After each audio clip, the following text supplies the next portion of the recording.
Assalamualaikum warahmatullahi wabarakatuh. Selamat malam, salam sejahtera untuk kita semua. Hadratus Syekh Ki Hasyim Asy'ari, pendiri Nahdlatul Ulama, mengatakan, petani adalah penolong negeri. Akan tetapi, hari ini kita menyaksikan negara dan pemerintah abai terhadap nasib petani dan nelayan kita. Hari ini kita menyaksikan bukti bahwa hasil sensus pertanian BPS menunjukkan bahwa 10 tahun terakhir ini telah terjadi jumlah petani rumah tangga petani gurem berjumlah hampir 3 juta. Ini artinya 16 juta rumah tangga petani hanya memiliki tanah setengah hektar.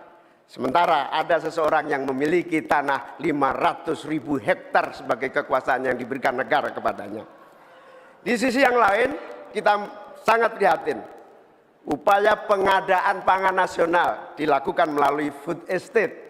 Food estate terbukti mengabaikan petani kita, meninggalkan masyarakat adat kita, menghasilkan konflik agraria, dan bahkan merusak lingkungan kita. Ini harus dihentikan.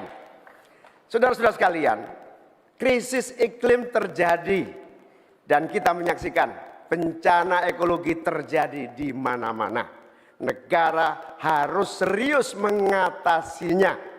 Tidak hanya mengandalkan proyek giant sea wall yang tidak mengatasi masalahnya. Kita harus sadar bahwa krisis iklim, krisis iklim harus dimulai dengan etika. Sekali lagi, etika. Etika lingkungan. Etika lingkungan ini intinya adalah keseimbangan antara manusia dan alam. Tidak menang-menangan, seimbang manusia dan alam. Akan tetapi kita menyaksikan bahwa kita tidak seimbang di dalam melaksanakan pembangunan kita. Kita melihat ada yang namanya krisis iklim tidak diatasi dengan serius. Bahkan kita ditunjukkan anggaran mengatasi krisis iklim jauh di bawah anggaran sektor-sektor lainnya. Hadirin saudara sekalian setanah air yang saya cintai.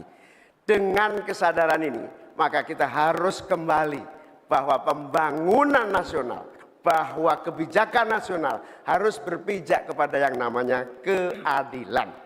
Keadilan iklim, keadilan ekologi, keadilan antar generasi, keadilan agraria, dan tentu keadilan sosial.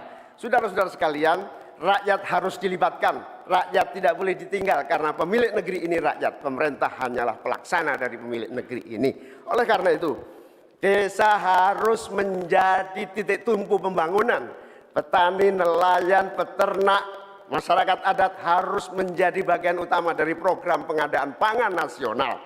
Reforma agraria harus menjadi kepastian distribusi lahan bagi para petani kita. Energi baru dan terbarukan harus digenjot, bukan malah dikurangi targetnya, diturunkan targetnya. Karena itu kita harus lakukan perubahan. Kita tidak boleh diam.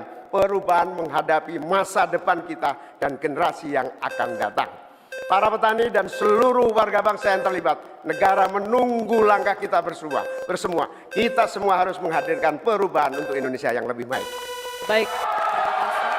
Download Tribun X sekarang. Menghadirkan lokal menjadi Indonesia.